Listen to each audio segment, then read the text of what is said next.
Nabusog ako? Grabe. Kuya, yung mga pinagkainan daw pala natin, sabi ni Mama, pakihugas daw saglit. Oo, magpapahinga lang ako. Wait lang.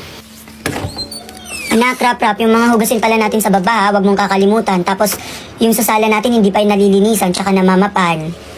Ikaw na bahala, ha? O, papahinga lang ako saglit. Oo, Mama, ako na po bahala doon. Nagpapahinga lang ako saglit. Tapos, may hinihintay lang din, Mama. Bababa na ako. Nasabi mo, Deborah, magbahong hining ako. Eh, ako nga halos mamatay na ako dito dahil sa lakas ng putok mo. Sasabunutan kita. Deserve mo to. Hala. Uy, sorry, Deborah.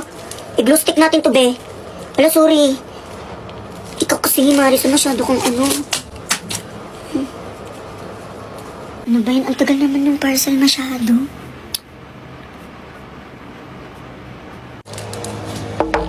Tao po. Ayun na, baka yung parcel ko na yan. Ay, sir, parcel po ni Ralph Guzman. Bale, 1,200 po lahat. 1,200? Ah, wait lang po. Saglit. Ito na po. 1, 2, 1,200. Sige, ito po.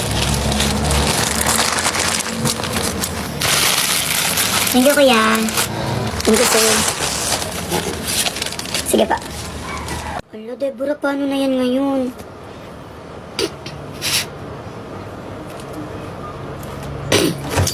Rap, anak, yung mga responsibilidad mo sa baba, ano na? Ay, Mama, may ibibigay pa pala ako sa inyo.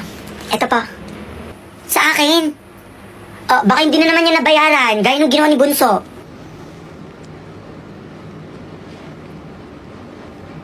Mama, nabayaran ko na to, baliw. Nandun na nga yung delivery guy, umalis na po. Sana all. Mama, panin niyo na po. Ah. Thank you, Nat. Hi. Oh my God! Ikaw ba yan, Mama? Oh my God, sobrang ganda niyo po.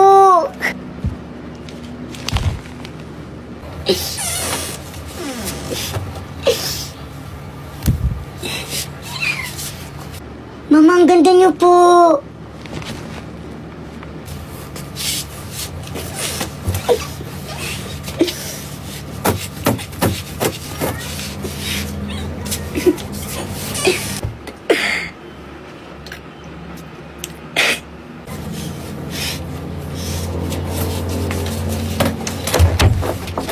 Nga pala, Par Bunso, ikaw muna ang bahal sa mga gawaing bahay natin ngayon, ha. Yung pinagkainan natin kaninang lunch, hindi pa yung nahuhugasan. Yung sa baba, hindi pa nalilinisan, tsaka magmamap ka pa doon. Tapos yung mga may onting labahan pa doon, labhan mo na, tapos isampay mo rin. Tapos yung mga halaman, hindi ko pa nadidiligan, ikaw na rin ang magdilig. Oh. Kasi